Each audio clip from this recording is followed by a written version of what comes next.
নমস্কার সুপ্রিয় দর্শক বন্ধুরা, বাঙালির অন্যতম পুজোগুলির মধ্যে একটি আরও গুরুত্বপূর্ণ পুজো হলো এই কালী পুজো। তবে এই কালী পুজোতে প্রচলিত আছে ভূত চতুর্দশীর দিন এবং 14 শাক খাওয়ার কিন্তু কথা প্রচলিত আছে। তবে আপনারা কি জানেন যে এই ভূত চতুর্দশী কেনই বা পালন করা হয়, আর কোন কোন শাক এই কালী পুজোর ভূত চতুর্দশীর দিন খাওয়া হয়, আর কেনই বা 14টি প্রদীপ এই ভূত চতুর্দশীর দিন জ্বালানো হয়, কি জন্য জ্বালাবেন তার সম্পূর্ণ বিস্তারিত আজকে আপনাদেরকে জানিয়ে দেব। দেখুন, আপনারা যারা যারা এই ভিডিওটি দেখছেন অবশ্যই কমেন্ট বক্সে জয় মা কালী বলে কমেন্ট করবেন যদি কালী মায়ের ভক্ত হয়ে থাকেন। আর এই ভূত চতুর্দশীর দিন আপনারা কোন কোন 14টি শাক খাবেন আর কোন কোন জায়গায় এই 14টি প্রদীপ জ্বালিয়ে দেবেন, তার জন্য আপনারা ভিডিওটি দেখতে থাকুন এবং বাড়ির মঙ্গল কামনা করার জন্য এই ভূত চতুর্দশীর দিন অবশ্যই কিন্তু আপনাদেরকে 14টি প্রদীপ বা দীপ জ্বালিয়ে দিতে হবে। দেখুন, হিন্দু ধর্ম অনুসারে ভূত চতুর্দশীর দিন দুপুরবেলা 14 শাক খাওয়ার চল রয়েছে। এরপর সন্ধ্যাবেলায় 14টি প্রদীপ জ্বালানো উচিত। প্রচলিত রীতি অনুসারে বাঙালির এদিন ঘরে ঘরে 14টি প্রদীপ আলাদা করে রাখা হয়, তারপর একসঙ্গে সন্ধ্যাবেলায় সেটিকে জ্বালানো হয়। বাড়ির সদর দরজার সামনে যেমন একটি জ্বালানো হয়, সেমনি বাড়ির প্রতিটি কোণে এবং ছাদের প্রতিটি কোণে একটি করে প্রদীপ কিন্তু জ্বালিয়ে দেওয়া হয় এই কালী পুজোর রাতে। তবে মনে করা হয় ক্যালেন্ডার অনুযায়ী প্রতি বছর আশ্বিন মাসের কৃষ্ণপক্ষে পালিত হয় এই চতুর্দশী তিথি। তবে আপনারা কি জানেন কালী পুজোর সঙ্গে এই ভূত চতুর্দশীর সম্পর্ক কি রয়েছে? তবে জানুন, কালী পুজোর ঠিক এক রাত আগে পালিত হয় বাঙালির ভূত চতুর্দশী বা নরক চতুর্দশী।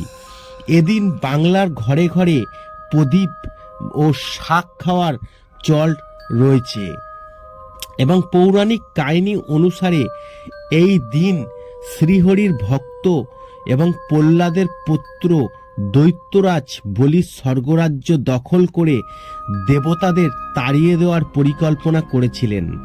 এর ফলে স্বর্গের সব দেবতারা ভগবান বিষ্ণুর শরণাপন্ন হয়েছিলেন এবং বলিরাজকে দমন করতে শ্রীহরি বামন রূপ ধারণ করে আবির্ভাব হয়েছিলেন এবং দাবি করেছিলেন 3টি চরণ রাখার জায়গা। বলিরাজ এতে রাজি হলে বিষ্ণু তার পরীক্ষা নিচ্ছিলেন, তা তিনি বুঝতে পারেননি। 3য় পা কোথায় রাখবেন তা জিজ্ঞাসা করলে বলিরাজ নিজের মাথা পেতে দেন এবং সেই 3য় পা দিয়েই বলিরাজকে পালে প্রেরণ করেছিলেন। তবে বলিরাজ এই আত্মহুতি দেখে শ্রীবিষ্ণু তাকে অমরত্ব প্রদান করেছিলেন। সেই সঙ্গে বছরভর একটি দিন তাকে ভূত প্রেতাত্মা পিশাচ অসুরের সঙ্গে এই পৃথিবীতে আসার অনুমতি দেন, আর সেই দিনটিতে বলা হয় ভূত চতুর্দশীর দিন।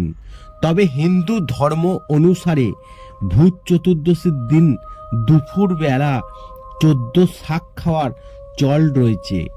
এরপর সন্ধ্যাবেলায় 14টি প্রদীপ জ্বালানো উচিত। প্রচলিত রীতি অনুসারে প্রতিটি বাঙালি এই দিন ঘরে 14টি তিলের তেলের প্রদীপ আলাদা করে রাখা হয়, তারপর একসঙ্গে সেই প্রদীপগুলোকে সন্ধ্যাবেলায় জ্বালাতে হয়। তবে জানেন, ভূত চতুর্দশীর দিন প্রদীপ জ্বালিয়ে জমদীপ দান করার বিধান রয়েছে। বলিরাজার অশরীরী আত্মা বা 14 পুরুষের প্রেতাত্মা ছাড়াও এদিন সঙ্গে রয়েছে ভৌতিক ব্যাপারও সারা রয়েছে।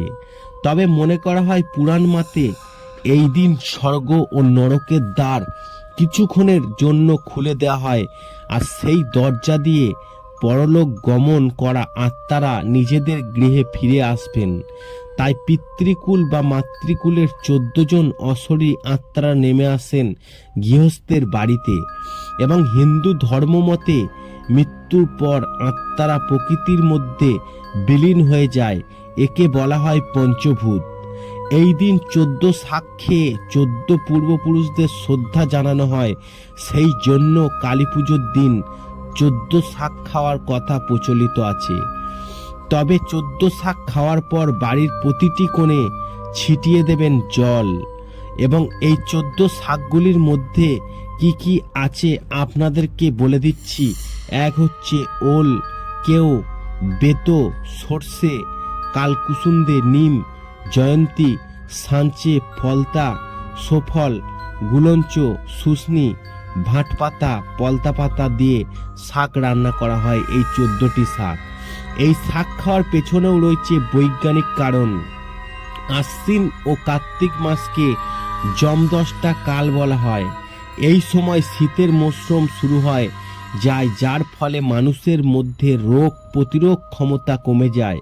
তাই রোগ ভোগ থেকে রক্ষা পেতে এই 14 শাক ভক্ষণের নিয়ম রয়েছে।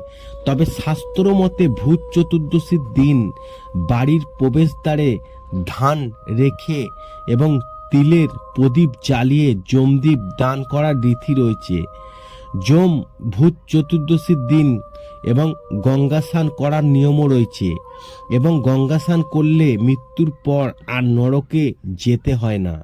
ধর্মরাজ মৃত্যু, অন্তক এবং বৈসত্য, সর্বভূত ক্ষয়, যম, দম্ম, নিম এবং পরমেষ্টি এবং বিকোদর, চিত্রগুপ্ত, এই 14 জন যমরাজের উদ্দেশ্যে তর্পণ করার রীতি রয়েছে। ভূত পিশাচ পেট থেকে বাঁচতে, অন্তত অশুভ শক্তিকে তাড়াতে 14টি প্রদীপ অবশ্যই জ্বালিয়ে দিন এই ভূত চতুর্দশীর দিন।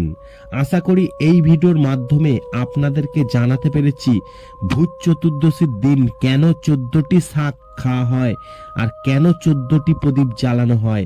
আশা করি আপনারা বুঝতে পেরেছেন। ভিডিওটি ভালো লাগলে অবশ্যই লাইক করবেন, কমেন্ট করবেন, শেয়ার করে অন্যদের জানার সুযোগ করে দেবেন। আর আপনারা যদি মা কালীর ভক্ত হয়ে থাকেন কমেন্টে জয় মা কালী বলে কমেন্ট অবশ্যই করবেন।